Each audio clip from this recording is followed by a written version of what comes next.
मुख्यमंत्री एकनाथ शिंदे यांनी लालबागच्या राजाचं दर्शन घेतलं। एकनाथ शिंदे यांच्यासोबत त्यांचे पुत्र खासदार डॉक्टर श्रीकांत शिंदे, नातू रुद्रांश हे देखील या आरतीमध्ये सहभागी झाले होते।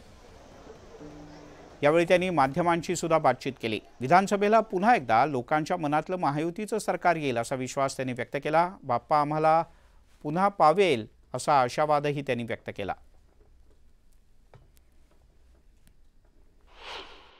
बळीराजावरची सगळी संकट दूर होऊ दे, चांगला पाऊस झालाय, चांगलं पीक येऊ दे आणि या माझ्या सगळ्या लाडक्या बहिणी, लाडके भाऊ, लाडके शेतकरी, लाडके आमचे ज्येष्ठ सगळ्यांना या राज्यातल्या सर्व जनतेच्या जीवनामध्ये चांगले दिवस येऊ दे, समाधानाचे येऊ दे, सुखाचे येऊ दे, त्यांच्या जीवनामध्ये खूप चांगलं परिवर्तन होऊ दे अशी बाप्पाकडे प्रार्थना मी केलेली आहे। महायुतीमध्ये उमेदवारांच्या संदर्भात 75% काम पूर्ण झालं